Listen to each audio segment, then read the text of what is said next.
प्रिय विद्यार्थियों, बिल्कुल एक नए वीडियो को लेकर आपके सामने हाजिर हो चुका हूं और आज के इस वीडियो में मैं कक्षा 9वीं के विद्यार्थियों के लिए एक हिंदी का पाठ लेकर आया हूं जिसका नाम है कर चले हम फिदा। ये आपके हिंदी पुस्तक का कविता का सबसे अंतिम पाठ है। ये पाठ आपके वार्षिक परीक्षा के लिए बहुत ही महत्वपूर्ण है। तो यदि आप पश्चिम बंगाल बोर्ड यानी वेस्ट बंगाल बोर्ड के स्टूडेंट हैं, कक्षा 9वीं के स्टूडेंट है, तो ये वीडियो आपके लिए काफ़ी महत्वपूर्ण होने वाली है। आप वीडियो को पूरा देखिएगा। अगर पहली बार हमारे चैनल पर विजिट कर रहे हैं तो चैनल को सब्सक्राइब करके रखिएगा ताकि कभी मैं वीडियो अपलोड करूं आपको संग संग उसका नोटिफिकेशन मिल जाए। अगर ये वीडियो उन सभी छात्र छात्राओं के लिए बहुत ही महत्वपूर्ण है जो ट्यूशन पढ़ने में असमर्थ होते हैं। आप घर बैठे ही ऑनलाइन मेरे चैनल के माध्यम से तैयारी कर सकते हैं और आपको किस विषय के ऊपर किस कक्षा का वीडियो चाहिए आप मेरे को कमेंट करके बताइएगा। मैं उस विषय के ऊपर वीडियो बनाकर अपलोड कर दूंगा। तो चलिए आज का वीडियो शुरू करते हैं। देखिए, पहला प्रश्न जो है हमारा अति लघुत्तरीय प्रश्न में कर चले हम फिदा का अर्थ क्या है।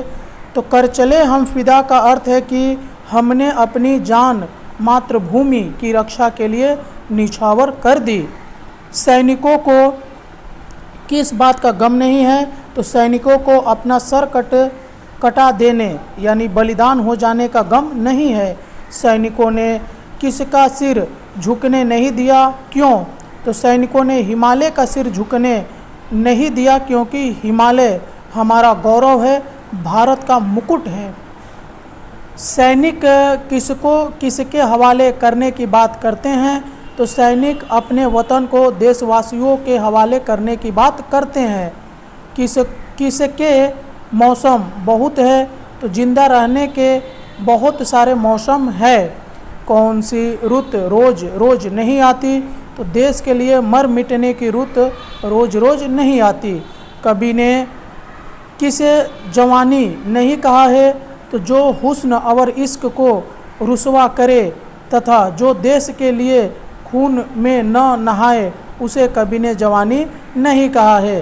धरती को किसके समान बताया गया है। तो धरती को दुल्हन के समान बताया गया है।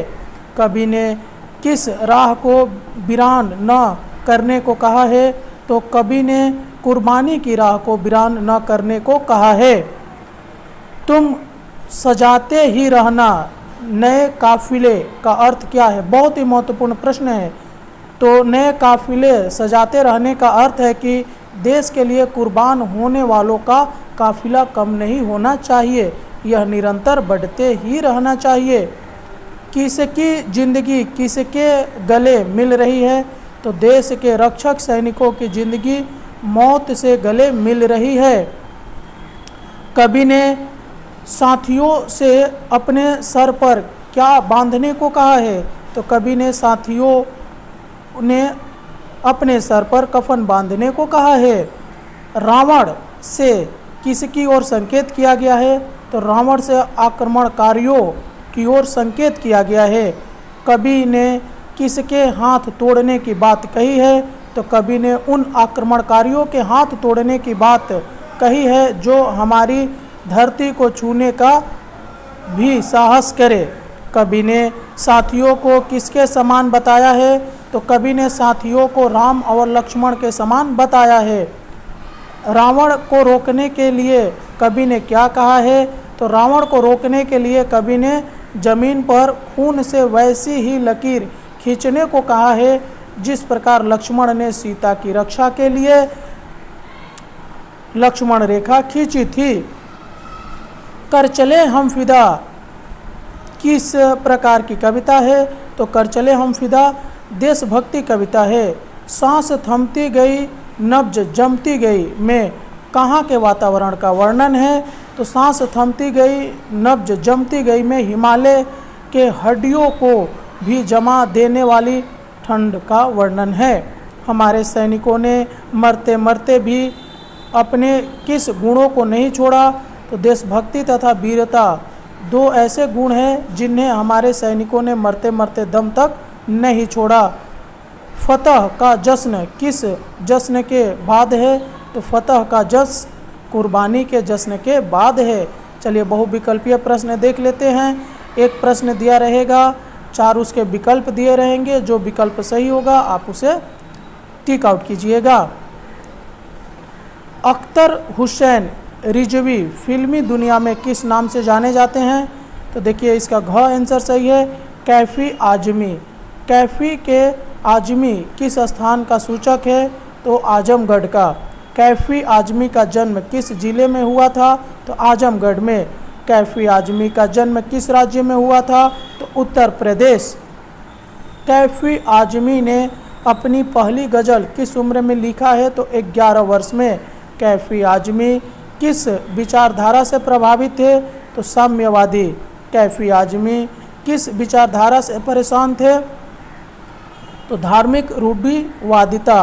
कैफ़ी आजमी को किस विचारधारा से अपनी सारी समस्याओं का हल मिल गया? तो साम्यवादी। कैफ़ी आजमी ने किसके संदेश के लिए लेखन का साक्ष्य निश्चय किया? तो समाजवादी संदेश। कैफ़ी आजमी ने किस दल की सदस्यता ग्रहण की? तो साम्यवादी। कैफ़ी आजमी किस भाषा के शायर थे? तो उर्दू। कैफ़ी आजमी की शैली क्या है? तो गज़ल नज़्म। कैफ़ी आजमी ने किस उर्दू अखबार का संपादन किया था? तो मज़दूर मोहल्ला। कैफ़ी आजमी की पत्नी का नाम क्या था? तो शौकत। कैफ़ी आजमी को किस फिल्म में पहला मौका मिला था? तो बुज़दिल। निम्नलिखित में से कौन सी रचना कैफ़ी आजमी की नहीं है? तो साए में धूप। कैफ़ी आजमी का नया जीवन क्या था? तो दूसरों के लिए जीना। कैफ़ी आजमी के पैतृक गांव का नाम क्या है? तो मिजवान। कैफ़ी आजमी की पत्नी उनकी किस बात से प्रभावित थी? तो लेखन से। कैफ़ी आजमी को किस वर्ष पद्मश्री से सम्मानित किया गया? तो 1974 में। कैफ़ी आजमी को पद्मश्री के अलावे और कौन सा पुरस्कार मिला था? तो film fair award. Kaifi Azmi की मृत्यु कब हुई? तो 2002 में।